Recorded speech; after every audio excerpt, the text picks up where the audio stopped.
오늘 저녁에 주시는 말씀은 잠언서 2장 1절부터 8절까지를 봅니다. 잠언서 2장 1절부터 8절입니다.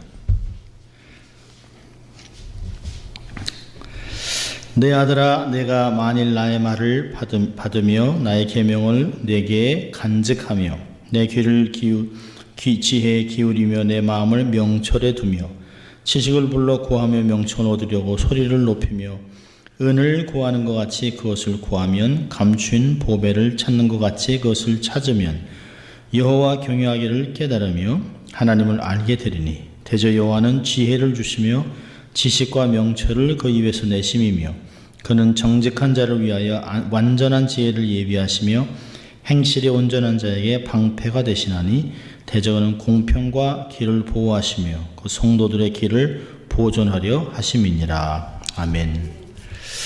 오늘은 지혜자가 되라 라고 하는 말씀으로 은혜를 나누려고 합니다. 여기 보면 참 우리의 삶에 하나님이 계속해서 우리에게 지혜를 말씀하고 있다라고 얘기합니다. 보면 받으며 간직하며 기울이며 두며 구하며 소리를 높이며 구하며 찾으면 이라고 얘기했습니다. 얼마나 우리가 지혜를 적극적으로 찾아야 되는지 말씀하고 있습니다. 세상에는 참 똑똑한 사람들이 많이 있습니다. 저도 학교에서 가르치다 보면 학생들이 크게는 두 종류로 나눠져요. 참 똑똑한 아이들이 있습니다. 정말 똑똑한 아이들인데요. 그 똑똑한 아이들이 지혜가 없어요. 그 어떻게 하냐면 이게 시험을 이렇게 내보면 소위 나름대로 똑똑한 아이들은 열심히 공부합니다. 그래서 달달달달달 외워요. 그래가지고 시험을 그대로 씁니다. 얼마나 잘 외우는지 몰라요. 그런데 그 문제를 조금 주관식으로 바뀌면 전혀 못 써요. 근데 평상시에 공부를 안 하는 것 같기도 하고 저 학생이 좀 똑똑한가, 머리가 좀 무둔한가 이 생각을 하고 있는데요. 오히려 그런 학생들이 지혜롭습니다. 이게 달달달달 외우는 못해도요. 어떤 그 삶에 적응하는 그 질문을 내면 정말 지혜롭게 답을 해요. 그 두 사람의 삶을 이렇게 비교를 해보면 한쪽 학생들은 공부를 하느라고 성경에 대한 책들은 많이 읽었습니다. 그런데 성경을 많이 안 읽는 거예요. 기도도 많이 안 합니다. 근데 한편으로는 공부를 좀 덜 하는 거하고 성적은 좀 안 좋은 것 같은데요. 이 학생들의 대개의 특징이 두 가지예요. 예배 때 빠지지 아니하고 책 볼 때 빠지지 않고 열심히 기도하고 성경은 꾸준히 읽습니다. 아무래도 선생이다 보니까 매 학기마다 채점을 매길 때 성경을 읽으면 엑스트라 포인트를 준다 이렇게 합니다. 그런 거 보면 어떤 때는 사실은 적게 읽기도 하고 또 이렇게 10장 읽고 20장 30장 이렇게 쓰기도 합니다. 그런데 이제 저희가 신학교다 보니까 이제 정직하게 쓰라고 합니다. 보면 성경을 읽는 양이 달라요. 성경을 아무래도 많이 읽으면 그 삶에서 말씀이 자기의 삶을 계속 개발하는 걸 봐요. 그러니까 누가 더 롱런을 할 것인가, 누가 더 정말 이렇게 대기만성의 사역을 할 것인가를 보면 지금 똑똑해서 막 점수를 잘 따는 사람보다는 꾸준히 성경을 마음에 이렇게 담아놓은 사람이 잘해요. 저희도 신학교를 이렇게 졸업하고 벌써 거의 25년이 지났잖아요. 25년이 지나고 나서 목회하는 걸 보면 그 당시에 성적 중심으로 공부했던 소위 똑똑한 사람들, 교수님이 얘기하면 그걸 그대로 외워서 그대로 쓰는 사람들, 공부를 너무너무 잘했어요. 학위도 있는데 삶에는 좋은 열매가 안 맺혀요. 참 왜 그런가 모르겠습니다. 근데 그들이 언제 삶의 전환점을 얻는가? 삶에 큰 폭풍을 얻습니다. 최근에 저희 동창이었던 동기였던 저보다 한참 어리죠. 동기인데 교회가 너무너무 성장했어요. 그런데 어느 한순간에 교회에서 소위 얘기하는 반란군의 세력들이 생겼습니다. 그러니까 교회가 돌로 쪼개지게 생겼어요. 자문을 구할까 하다가 저희들이 한 가지 자문을 했습니다. 그러지 말고 기도해 보는 게 어떻겠냐. 그리고 싸우지 말고 손 내려놓고 나가게 되면 나가라. 그런데 정말 피눈물 나게 기도하면서 얼마나 고민을 많이 했냐면 입이 다 돌아갔어요. 얼마나 고민을 많이 했습니다. 목회자 가정에서 자라고 열심히 공부하고 학위도 있고 교수도 했고 목회도 하는데 한동안 승승장구로 가다 확 무너질 뻔했습니다. 근데 저한테 그러대요. 형님, 그래도 역시 하나님 앞에 기도하니까 삶의 지혜가 열리더만요. 사실 저도 어렵지만 한번 아파본 사람이니까 누구를 원망하고 짜증내기보다는 하나님 앞에서 기도하면서 나의 부족함을 보는 게 좋지 않겠나. 그러면서 정말 자기가 잠언서를 다시 읽게 됐다. 다시 말씀을 읽는 새로운 마음으로 성경을 읽으면서 하나님의 지혜로 사역을 해야지 똑똑함과 지식으로 해서는 안 된다는 말을 하게 됐습니다. 우리가 잠언을 보면 똑똑한 사람들을 얘기하는 것이 아니라 정말 지식이 많은 사람이 아니에요. 지식이 많았다면 서기관이나 바리새인들이 그 지식으로 하나님을 알았겠죠. 근데 그 지식으로는 하나님을 알지 못했어요. 오히려 믿음으로 지혜가 있었던 사람이 죽게 나왔던 것을 우리가 자주 보게 됩니다. 우리가 잠언서를 보면 지혜서라고 얘기하잖아요. 잠언을 보면 지혜가 얼마나 귀한 것인지 알 수 있어요. 계속 잠언 3장, 4장, 8장 매 장마다 지혜가 얼마나 귀한지 얘기합니다. 특별히 2장 4절을 보면 은을 구하는 것이 구하라는 것이에요. 은이라는 게 뭘까요? 캡사프라는 단어로 돈입니다. 돈. 사람이 돈을 버는 것 같이, 돈을 생각하는 것 같이, 돈을 만지는 것 같이 구하면 반드시 지혜를 얻는다는 것이에요. 저희를 가르쳤던 어떤 분이 그런 얘기 하셨습니다. 돈 버는 것 같이 성경을 읽어보세요. 돈 버는 것 같이. 그럼 얼마나 성경을 잘 알겠냐는 것이에요. 그러니까 오죽하면 은을 구하는 것 같이, 돈을 구하는 것 같이 그것을 구하면 감추인 보배를 찾는 것 같이 똑같은 거예요. 보배나 은이나 재물이나 똑같은 겁니다. 그러면 찾을 수 있다는 것이에요. 그러면 하나님 경외하여 깨닫고 하나님을 알게 된다라고 하는 걸 합니다. 우리가 이 세상에 아무리 귀한 것을 원한다 하더라도 지혜와는 비교할 수 없어요. 우리가 자녀를 키우면서 똑똑한 사람이 되기보다는 지혜로운 사람이 되기를 바라는 것이에요. 똑똑한데 똑똑 바보 같은 사람들이 있습니다. 참 그렇게 공부를 많이 하는데 어떻게 말은 저렇게 하나 하는 사람들이 있습니다. 아니 공부를 그렇게 많이 했다는 사람들이 어떻게, 우리가 국회의원들을 보면 한국이 요즘 국감을 하잖아요. 국감을 하면서 국회의원들이 되게 그 사람들이 아주 유식한 사람들이에요. 되게 이렇게 뭐 법조계에 있었던 사람이나 아니면 이제 뭐 교수들이나 이런 사람들입니다. 그런데 욕만 안 했지 완전 난장판입니다. 난장판. 법사위 뭐 그런데 보면 막 소리를 지르고 뭐 이럽니다. 민주당 뭐 자유한국당 이렇게 막 하면서 막 소리를 질러요. 그러니까 아주 사람들이 어떻게 저렇게 국회의원이라고 국민을 대표하는 이런 사람, 지역구에 있는 사람인데 국회의원인데 소위 공부도 굉장히 많이 한 사람들이 왜 저럴까? 어떤 사건이 되면 내가 지혜자인지 지식자인지 드러납니다. 그러니까 감정을 통해서도 내가 어떤 사람이 드러나요.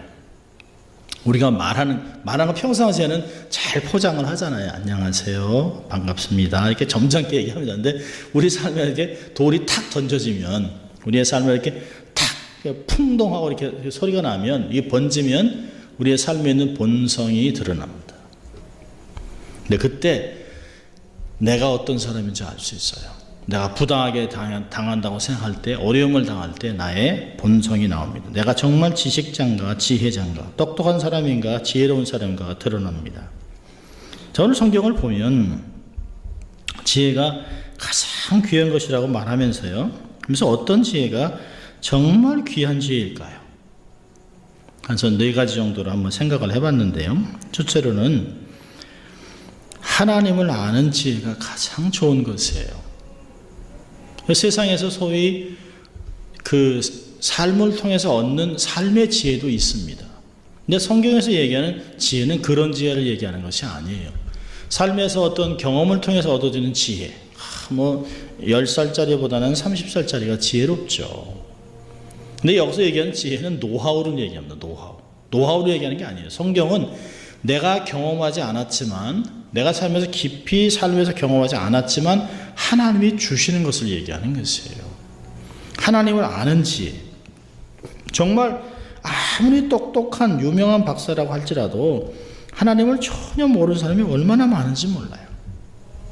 예수님을 따르는 사람 중에서도 예수를 모르고 따르는 사람이 대다수예요. 예수님이 누군지도 전혀 몰라요.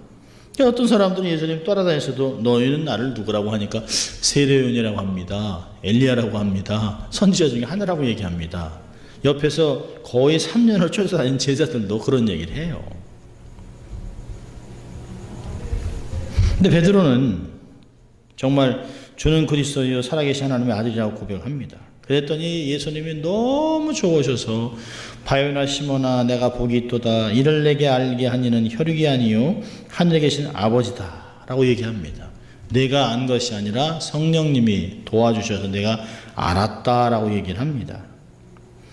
예수님이 이 세상에 계셨어요. 천지 만물을 주신 분임인데도 세상 예수님을 알지 못합니다. 오히려 알지 않기로 결정을 했을 것이에요. 영접하지도 않았습니다. 그런데 영접하는 자에게는 하나님의 아들이 되는 권세를 주셨다라고 얘기를 합니다. 그런데 놀라운 것은 성령을 아니하고는 누구든지 예수를 주시라 할 수가 없어요. 배경이 좋아서 예수를 아는 것이 아닙니다. 그래서 구약을 보면 엘리 제사장의 아들 보면 홈니와 비느하스 어려서부터 성막에서 자랐죠. 얼마나 익숙합니까? 제사 드리는 거 눈 감고도 할 수 있을 거예요. 동물 잡는 거 각을 떠서 태워서 하는 거 눈 감고도 할 수 있어요. 집안에서 내려오는 그냥 풍습이에요. 종교예요. 그런데 이들은 영적인 깡패라고 얘기합니다. 이들은 불량배라 하나님을 알지 아니하더라라고 합니다. 하나님 모르는 게 아니에요. 하나님을 알지 않기로 결정했습니다. 그러니까 교회는 익숙해요. 예배도 익숙해요. 성경도 잘 찾아요. 기도도 청산유수를 해요. 그런데 하나님은 몰라요. 결국 하나님이 그들을 죽였습니다. 정말 하나님을 알다면 제사 드리는 제물을 뺏지 않죠. 정말 하나님을 아는 사람이면 제사장의 아들들이 여인을 성막에서 겁탈하지 않죠. 정말 하나님을 안다면 목회자들이 사기치지 않죠. 정말 하나님을 안다면 정말 중직자들이 교회에서 사고치지 않는 거죠. 우리는 목사요, 장로요, 집사요, 권사요, 선교사요 그걸 자랑할 게 아니에요. 얘기하잖아요. 성경에서 너희는 한 가지 자랑하는데 건강이나 돈이나 재물을 자랑하지 말아라. 하나님을 아는 것을 자랑하라고 얘기했습니다. 난 하나님을 압니다. 그럼 하나님을 아는 것을 삶에서 드러나라는 것이에요. 하나님을 안다고 하면서도 기독교인이 하나님을 안다고 하면서도 정말 지도자들이 그럴 수 있냐는 것이에요. 저는 국회에 나와서 막 소리 지르고 싸우고 삿대질하는 그 사람들 교회에서는 장로요, 집사요, 권사요라고 하지만 그들이 정말 그런 사람일까 하는 생각을 합니다. 역대 33장을 보면 므낫세가 얼마나 우상 생활을 많이 했는지 몰라요. 그러니까 므낫세 때문에 사실 유다가 마지막으로 넘어가요. 하나님이 그렇게 싫어하는 우상을 성전 안에 갖다 놓습니다. 그래서 사로잡혀가요. 사로잡혀가면서 그제서야 므낫세가 하나님 잘못했다고 막 무릎 기도합니다. 근데 하나님이 그를 긍휼히 여겨요. 그래서 하나님이 그를 기도를 들으시고 예루살렘에 돌아오게 하니까 13절에 므낫세가 그제서야 여호와가 하나님인 줄을 알더라 얘기합니다. 이제까지는 모른 거예요. 뭐 하나님 안다고 하지만 그냥 다익선 많은 게 좋은 거예요. 다다익선이 정말 좋은 말입니까? 아니에요. 많은 게 좋다? 신이 많은 게 좋아요? 그건 무신론자나 다신론자들이 얘기하는 거예요. 하나님이 그를 징계하고 살아계신 하나님이 자기를 다루는 걸 보고 므낫세가 그제서야 여호와가 하나님인 줄 알았더라 라고 얘기를 합니다. 하나님을 그전까지 여호와가 하나님인 줄 몰라서 그렇게 우상숭배를 했지만 하나님을 알고 나서는 과거에 많은 죄를 지음에도 불구하고 백성들에게 우상을 다 버리라고 명령합니다. 그리고 하나님만 섬겨라 라고 명하고 좋은 일을 많이 합니다. 요한 3서도 보면 성경에 보면 디오드레베라는 사람이 있어요. 교회 안에서 힘이 있어요. 아주 권세자예요. 그런데 주의 종을 배척하고 주의 종을 섬기는 자들을 쫓아내고 하지 못하게 하고 교회에서 권세 잡고 주인 노릇하는 사람입니다. 이 일을 요한은 이렇게 얘기합니다. 저가 하나님을 알지 못하기 때문에, 하나님을 경험하지 않았기 때문에, 하나님을 만나지 않았기 때문에 그렇습니다. 그래서 호세아 6장 3절에서 우리 얘기합니다. 여호와를 알자, 힘써 여호와를 알자. 최선을 다해서 알자는 것이에요. 하나님을 아는 지식이 없기 때문에 저들이 망한다 라고 호세아 4장 1절 얘기합니다. 이 땅에는 진실도 없고 인애도 없고 하나님을 아는 지식도 없다는 것이에요. 내 백성이 지식이 없으므로 망하는도다. 내가 지식을 버렸으니 나도 너를 버려 너도 내 제사장이 되지 못하게 할 것이요 내가 내 하나님의 율법을 잊었으니 나도 내 자녀를 잊어버리리라. 내 백성이 하나님을 아는 지식이 없으므로 망한다 라고 호세아 4장에서는 1절과 6절에 두 번이나 반복하고 있습니다. 6장으로 가면 호세아 6장 6장에서는 나는 인애를 원하고 제사를 원치 아니하며 번제보다 하나님을 아는 것을 원한다. 우리가 가끔 그런 얘기합니다. 당신이 나를 얼마나 알아? 나 알고 얘기하는 거야? 되게 이제 그 오해받을 때 우리가 그런 얘기를 하죠. 뭘 알아? 뭘 안다고 그런 얘기를 해. 우리 가끔 우리 생각을 합니다. 나 정말 하나님이 야 네가 나 아니? 라고 물어보면 여기로는 아는데요. 여기로는 교감이 없을 때가 있습니다. 머리로는 아는데 가슴으로는 모를 때가 굉장히 많습니다. 우리가 부부간에도 얘기할 때 우리가 안다고 얘기할 때 사실은 상대방이 얘기하는 것은 머리를 얘기하는 게 아니잖아요. 법적인 걸 얘기하는 게 아니잖아요. 가슴으로 삶으로 알고 있느냐를 얘기하는 것이에요. 하나님을 안다 할 때 안다는 경험을 통해서 깊이 관계를 가진다는 것이에요. 지식적으로 아는 것과 경험적으로 아는 것은 많이 다릅니다. 하나님을 안다고 할 때 내 삶을 통해서 얼마나 그분을 경험하고 그분과 동행하고 있는가. 이런 사람들의 특징은 성령으로 거듭난 사람들이에요. 성령님으로 거듭나지 않으면 하나님과 동행할 수가 없습니다. 여러분 예수님 당시에도 관원들은 아무도 하나님을 아는 지혜가 없었어요. 오히려 배척하고 대적하고 어떻게든 잡아 죽이려고 하고 아니 성경을 그렇게 달달달 외우고 필사하는 사람들인데 서기관들, 율법사들, 장로들 그 율법을 해석하고 가르치는 사람들인데도 불구하고 예수님을 알지 못합니다. 그런 걸 보면 우리가 하나님을 알고 믿게 된 것은 우리의 배경이 아니에요. 우리의 노력이 아닙니다. 하나님 우리에게 성령으로 깨닫게 하는 것을 주셨기 때문에 믿음을 주셨기 때문에 우리가 하나님을 아버지로 고백하는 것이에요. 이것은 비밀입니다. 큰 비밀이에요. 아무나 하나님을 아는 것이 아니에요. 우리가 가끔 그렇잖아요. 와, 저 사람이 교회를 나오네. 저 사람이 예수 믿는 사람이야. 진짜로? 이럴 때가 있어요. 근데 참 착하고 소위 얘기하는 세상에서 착하고 세상 말대로 부처님 가운데 토막이라고 얘기하고 이런데도 절대로 예수를 안 믿습니다. 절대로 안 믿습니다. 이건 하나님이 하시는 것이에요. 하나님 우리를 택해서 많은 사람 중에 하나씩 골라서 택해 놓으셨어요. 때가 돼서 믿음으로 아멘 하고 나오게 하나님이 해주신 것이에요. 얼마나 감사한지 몰라요. 정말 내가 예수 믿었다는 것 얼마나 감사한지 몰라요. 또 어떤 지혜가 있을까요? 하나님을 아는 것과 하나님을 경외하는 지혜가 있는 거예요. 하나님을 경외하는 지혜. 잠언서 9장 10절을 보면 잠언서 전체를 여는 키 텍스트예요. 이게 열쇠인데요. 잠언을 여는 열쇠인데 9장 10절에 여호와를 경외하는 것이 지혜의 근본이요 거룩한 자를 아는 것이 명철이니라. 이 세상에서 가장 지혜로운 사람은 하나님을 알고 하나님을 경외하는 사람입니다. 하나님을 안다고 한다면 그분을 경외하지 않을 수가 없죠. 그분을 두려워하는 것이 아니라 사랑하고 존중하고 그분을 매사에 범사에 그를 인정하는 것이 하나님이 계신다. 잘 되면 하나님 감사합니다. 힘들면 하나님 저에게 말씀해 주십시오라고 늘 하나님 중심으로 살아가는 사람, 그 사람이 하나님을 경외하는 것이에요. 우리의 삶에 인생의 폭풍이 올 때 우리가 정말 하나님을 경외하느냐 안 하느냐 드러날 수 있어요.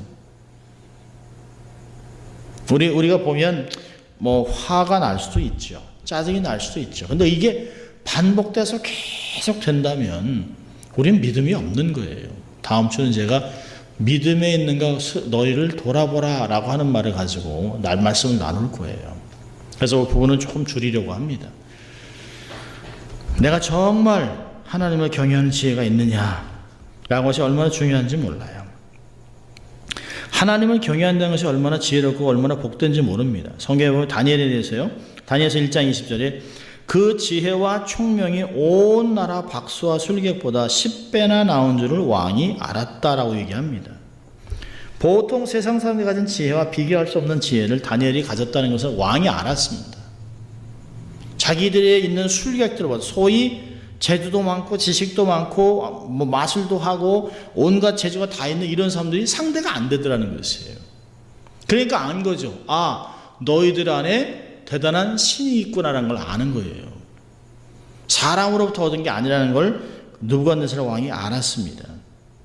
하나님이 주시는 지혜와 세상 사람의 지혜는 비교가 안 되는 것이에요. 다니엘서 12장 3절에 얘기합니다. 지혜로운 자는 궁창의 빛과 같이 빛날 것이요 많은 사람을 옳은 대로 돌아오게 하는 자는 별과 같이 영원토록 비추리라. 하나님을 경외하는 사람들은 정말 궁창의 빛과 같이 빛날 것을 얘기하고 있습니다. 하나님을 경외하는 사람들은 어떻게 살까요? 크게 두 가지를 본다면 첫째로는 악을 미워하는 것이에요. 잠언서 8장 13절에 여호와를 경외하는 것은 악을 미워하는 것이라. 나는 교만과 거만과 악한 행실과 패역한 일을 미워하느니라. 잠언서 16장 6절은 놀라운 말을 합니다. 여호와를 경외함으로 인하여 악에서 떠나게 되느니라. 이게 사실은 신전의식이죠. 하나님을 의식하고 하나님이 내 앞에서 불꽃하던 눈으로 내 삶을 들여다보고 있다. 매사에 그를 범사에 인정하는 삶이 신전의식이잖아요. 하나님이 정말 그렇다면 하나님이 내 삶을 보고 있는 것을 하나님을 의식하고 살아가니까 악에서 떠난다는 것이에요. 여러분, 하나님이 나를 안 본다, 모른다, 내가 안 보이니까 하나님도 안 보이겠지라고 하니까 사실은 자꾸 슬슬 못할 일이 없어지는 것이에요. 정말 하나님이 안다. 저 어린아이들도 엄마가 이렇게 보고 있으면 안 하죠. 엄마가 돌리면 쓱 간단 말이죠. 그게 우리랑 똑같아요. 우리 안에 있는 본성이 그렇습니다. 우리의 본성에 하나님을 느끼지 않으면, 내 삶에 하나님이 안 느껴지면 목사고 장로고 선교사가 없어요. 본성이 우리의 삶을 지배하기 시작하면 우리의 삶은 언제든지 무너질 수 있습니다. 근데 하나님은 인격적인 하나님이라 우리의 삶을 한순간에 황폐하게 하지 않습니다. 우리의 삶에 조금씩 하나님이 조여오세요. 그러면 안 된다. 하지 말아라 라고 이렇게 조금씩 조여오세요. 어떤 사람의 삶이 한순간에 무너지나요? 아니요, 그렇지 않습니다. 목회자나 모든 중직자들의 삶이 무너져서 우리가 깜짝 놀라지만 한순간에 이루어진 것이 아니에요.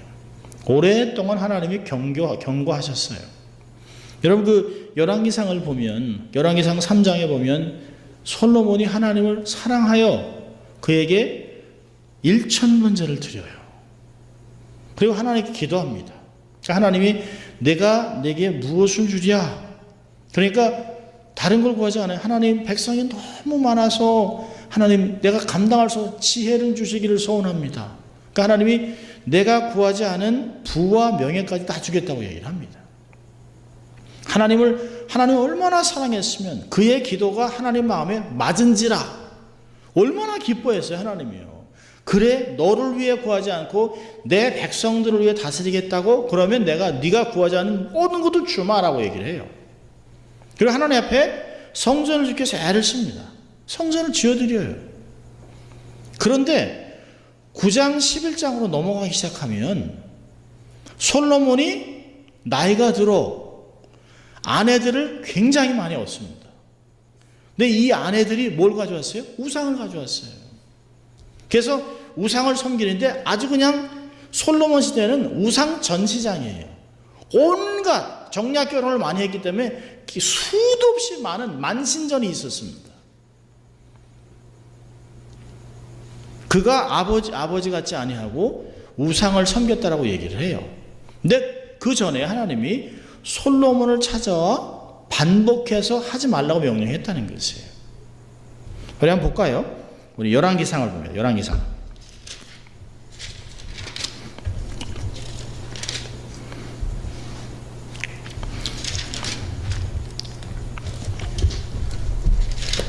11기상을 보면요 11장을 보면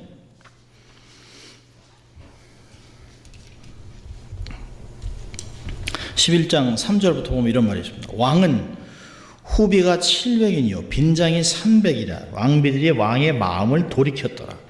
솔로몬이 나이 늙을 때 왕비들이 그 마음을 돌이켜 다른 신들을 쫓게 하였으므로 왕의 마음이 급부친 다윗의 마음과 같지 아니하여 그 하나님 여호와 앞에 온전치 못하였으니 이는 시돈 사람의 여신 아스타롯을 쫓고 암몬 사람이 가정한 밀검을 쫓음이라. 솔로몬이 여호와의 눈앞에서 악을 행하여 그 붙인 다윗의 여호와를 온전히 쫓지 아니하고 모압에 가정한 금오수를 위하여 예루살렘 앞에 산에 산당을 짓고 암몬 사람이 가정한 몰록을 위하여 그같이 하였으며 저가 또 이족 후비들을 위하여 다 그같이 한지라.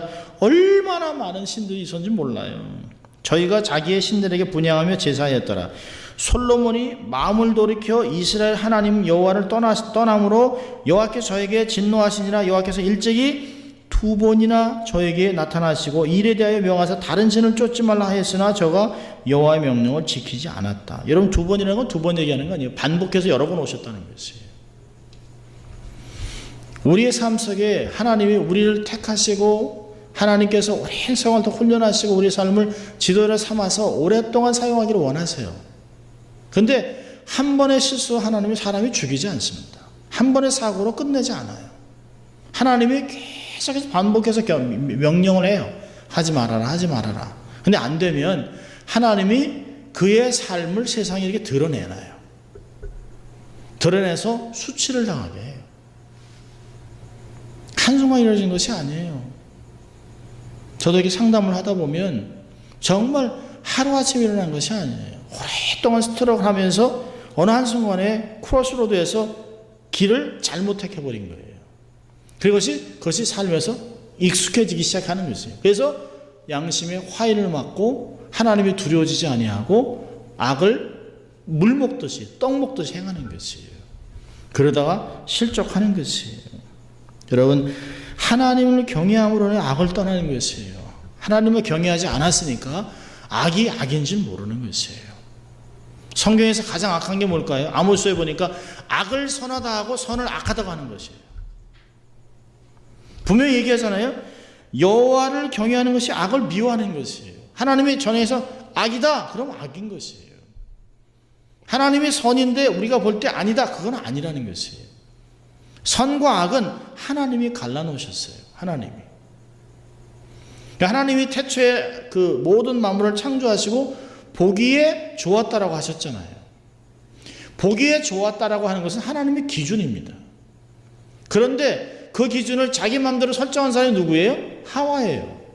자기가 보니까 보암직하고 지혜를 좀 하고 탐스럽게 하니까 성경에 정확하게 히브리어는 보기 좋았다라고 얘기합니다. 보기 좋았다라.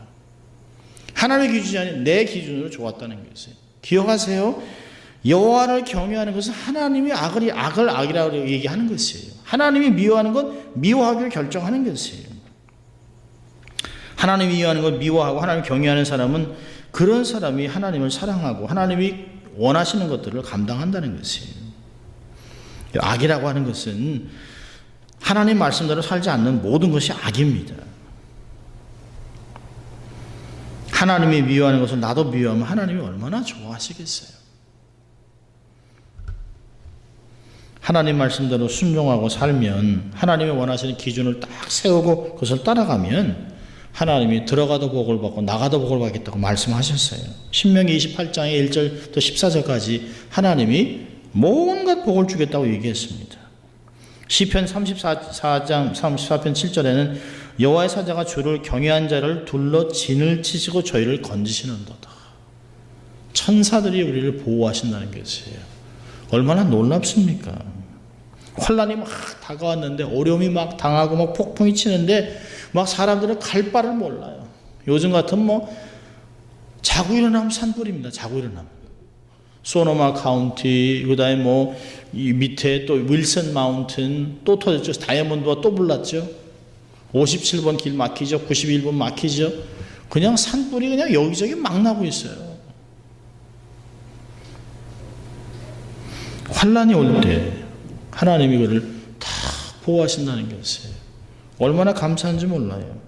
아람 군대가 쳐들어와서 이 엘리사를 잡으려고 그럴 때 11기하 6장을 보니까 그 종은 두려워 떨죠. 아람 군대가 자기를 그냥 에워쌌는데 끄떡 없습니다. 엘리사는. 엘리사가 얘기하죠. 우리와 함께한 여호와의 군대가 더 많다는 것이에요. 그래서 종의 눈을 열어주니까 하나님의 군대가 그냥 가득합니다. 하나님을 경외하는 자는 두려움이 없어요. 얼마나 놀라운지 모릅니다. 하나님을 경외하는 자는 하나님이 책임지세요. 시편 34편 9절 10절 우리가 너무 잘 아는 말씀이죠. 너희 성도들아 여호와를 경외하라. 저를 경외하는 자에게는 부족함이 없도다. 젊은 사자는 궁핍하여 줄일지라도 여호와를 찾는 자는 모든 좋은 곳에 부족함이 없으리로다. 기근이 와도 어떤 일이 어려운 형편이 와도 두려움이 없다는 것이에요. 하나님 부족함이 없게 해주겠다는 것이에요. 하나님이 어려움 당할 때 우리를 둘러 진치시고 건져주시고 부족함이 없게 채워주시면 확실하게 체험할 수 있는 그런 기회가 되는 것이에요. 평상시에 은혜 받고 하나님 잘 섬기면 걱정할 필요가 없습니다. 우리는 안타깝게도 두들겨 맞아야만 깨닫는, 어려움을 겪어야만 아이고 잘 들을 걸. 우리가 인간이기 때문에 죄를 범할 때가 있어요. 그렇지만 하나님 우리를 사랑하기 때문에 그 죄악 때문에 처치하지 않습니다. 오래 참으시고 회복하고 우리를 또 새로워게 해주시는 말씀이 얼마나 귀한지 몰라요. 하나님이 얼마나 우리 자신을 귀하게 사랑하시는지 몰라요. 여러분 이사야에서 너희의 죄가 주홍빛 같을지라도 흰눈같이 양털같이 얘기하겠다. 여러분 양의 털은 희지 않습니다. 양의 털은 더러워요. 누리꾸리하고 냄새가 얼마나 더럽게 나는지 몰라요. 근데 제가 양털같이 희겠다라고 하는 게 뭘까라고 생각을 했습니다.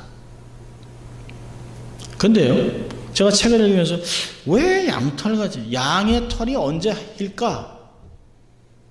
읽다 보니까 양의 털은 새끼 때 하였습니다. 그러니까 하나님이 우리 어떻게 해주겠다는 거예요? 죄로 새카맣게 주홍빛같이 그렇게 막 더러워졌는데 하나님 우리를 새끼같이 죄를 모르던 사람, 모르던 시대같이 그렇게 만들어주겠다는 것이에요. 얼마나 기가 막힌 이야기입니까? 죄를 전혀 범하지 않았던 그런 사람같이 하나님이 우리를 품어주겠다는 것이에요. 죄를 용서해 주시겠다는 것입니다. 자비를 베풀어 주겠다는 것이에요. 자, 세 번째로 하나님이 주시는 그 지혜는 뭘까요? 또 세 번째는 하나님을 알고 또 하나님을 경외하는 것이 지혜인데요. 세 번째 지혜는 자기 자신을 바로 아는 지혜입니다. 자기 자신을 똑바로 안다는 게 얼마나 귀한지 몰라요. 자기 자신을 똑바로 알지 못하기 때문에 평생을 불행하게 사는 사람이 얼마나 많은지 몰라요. 자기를 그냥 과대평가하고 과소평가하고 교만을 떨다가 어떤 때는 그냥 아니 실력이 있고 하고 할 수 있는데도 못한다고 우울하고 막 이런 사람들이 얼마나 많은지 몰라요. 왜? 자기를 모르기 때문에 그렇습니다. 자기를 모르기 때문에. 사실 동전의 양면 같습니다만은 하나님이 보는 것 같이 나를 보고 내 안에서 자존감을 세워나가는 게 얼마나 중요한지 몰라요. 자, 자기를 안다는 게 뭘까요? 자기의 죄와 허물을 아는 거예요. 자기가 죄를 알고 자기 허물을 알아서 얼마나 부족한 걸 알아야 겸손해지는 것이에요. 낮아질 줄 아는 것이에요. 물이 위에서부터 아래로 흐르는 것 같이 겸손한 자에게 하나님이 은혜를 베푸는 것이에요. 얼마나 무지몽매한지 금방 돌아서서 죄져요. 금방. 은혜 받고 나가면서 욕해요. 짜증내요. 막 싸워요. 저주해요. 한 입으로 축복하고 찬양하고 저주하고 막 그래요. 우리가 그렇다는 걸 알아야 된다는 것이에요. 한순간도 우리를 풀어놓으면 정신없이 탁 정신줄을 놓으면 우리는 그냥 세상 사람하고 똑같이 살아가는 사람들이에요. 잠언서 28장 25절을 보면 자기 마음을 믿는 자는 미련한 자요 여호와를 의지하는 자는 풍족하게 되느니라. 자기를 믿으니까 미련하게 되는 것이에요. 여러분 제일 먼저 넘어지는 사람은 자기 자신을 믿는 사람이에요. 겸손할 줄 알아야 됩니다. 허물이 얼마나 많은지 부족함을 아는 사람은 아이고 나는 믿을 만한 존재가 못 돼. 아니 내가 나를 어떻게 믿습니까? 하루에도 수십 번씩 생각이 변하는데요. 은혜 받은 것 같다가도 푹 화를 내고 푹 원망하고 막 이러는 우리를 어떻게 믿어요? 하나님 앞에 나를 다스려 달라고 기도하고 매달리는 것이 얼마나 중요한지 몰라요. 자기의 죄를 아는 것 또는요 또 두 번째는 자기의 사명을 아는 지혜가 필요합니다. 이렇게 부족함에도 불구하고 하나님이 내게 사명을 맡기셨다니 얼마나 감사해요. 이렇게 내놓을 것이 없는 사람이 이렇게 재주도 없는 사람 이렇게 믿음도 없는 사람한테 이런 중차한 일을 맡기셨다니 얼마나 감사합니까? 하나님이 나만이 할 수 있는 것들이 있잖아요. 하나님의 영광을 위해서 나만이 할 수 있는 일들. 자기의 사명을 아는 지혜는 성령의 은사를 구해요. 성령의 은혜를 구합니다. 그래서 자기의 사명을 아는 사람들은 자기 마음을 잘 다스리기 시작합니다. 자, 마지막으로 지혜자는 세월을 아끼는 지혜가 있습니다. 참 세월을 아끼는 지혜는 정말 귀한 지혜죠. 세월을 아낀다는 말은 시간을 사라는 것이에요. 기회를 선용하라는 것이에요. 여러 가지 뜻이 있습니다. 우리에게 얼마 동안 살도록 수명을 정해놓으셨는데 몰라요. 어떤 사람은 50이 될지. 저희 장인어른 기일이 지난주 토요일이었기 때문에 아이들을 데리고 장지에 한번 갔어요. 장인어른 이렇게 보면서 아이고 벌써 이렇게 세월이. 그리고 또 저희 아버님 어머니 이렇게 그도 가보면 참 가신 지 벌써 16년, 8년, 7년 이렇게 세월이 지났습니다. 아버님은 67세, 어머니는 70세 가셨는데요. 뭐 우리 그렇게 많이 남지 않았어요. 근데 주위에 보면 어떤 사람들은 19, 어떤 사람은 30, 어떤 사람은 45, 막 이럽니다. 다 100살, 200살 사는 것이 아니에요. 우리가 100세 시대 왔다고 해도 100세 시대 골골골 하고 30년 침대에 있으면 뭐합니까? 그거 아무 소용없는 거예요. 차라리 하나님 앞에 건강할 때 가는 게 낫죠. 내게 시간이 한도 끝도 없이 있는 게 아니에요. 정해져 있어요. 분명한 것은 우리가 사는 것보다 더 많이 못 살아요. 앞으로 살 것은 지금 살아온 만큼 반도 못 살 수도 있어요. 그렇다면 준비해야 돼요. 요즘 이렇게 저는 이제 매일 운전을 하면서 이렇게 설교를 한 편, 두 편씩 듣는데요. 왜 이렇게 설교해? prepare your destiny. 그다음에 heaven is your home. 이런 설교만 자꾸 들려요. 그래서 아직도 아니 때가 아닌데 이게 해가지고 설교 99.5, 106.7 이렇게 가지고 또 복음방송 들으면 마지막 때를 준비하라 이런 얘기가 계속 설교 들으면서 하나님 내게 말씀하시는 건가 하는 생각을 해요. 그러면서 자꾸 준비합니다. 얼마 남지 않았구나. 아이들 크는 거 보면 늙는 거예요. 여러분, 건강하다고 오래 사는 게 아니에요.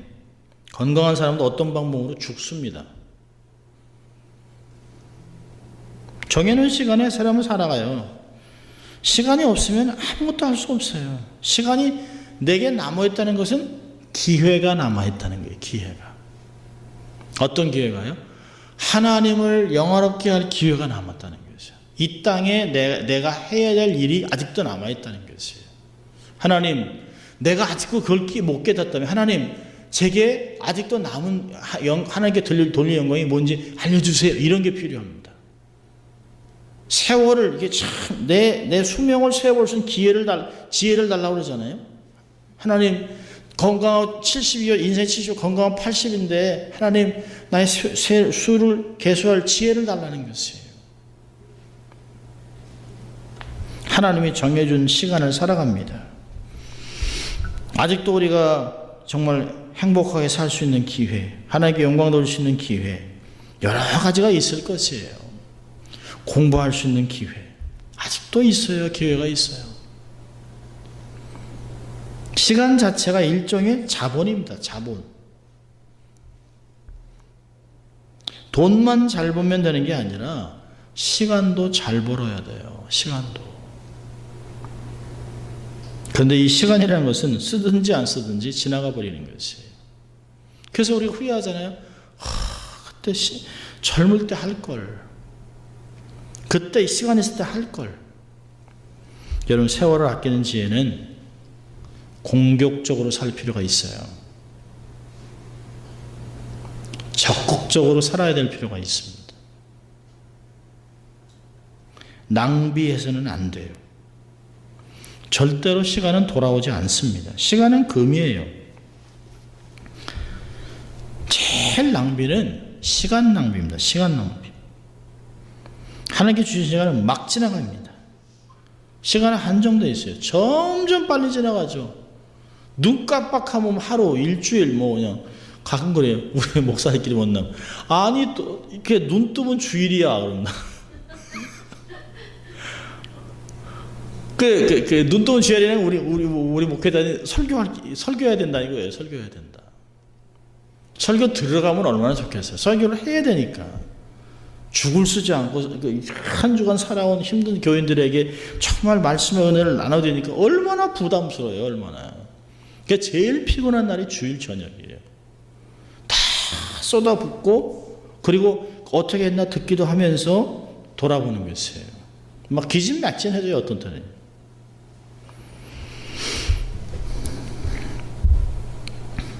날마다 우리가 생명을 사실은 까먹고 있는 거예요.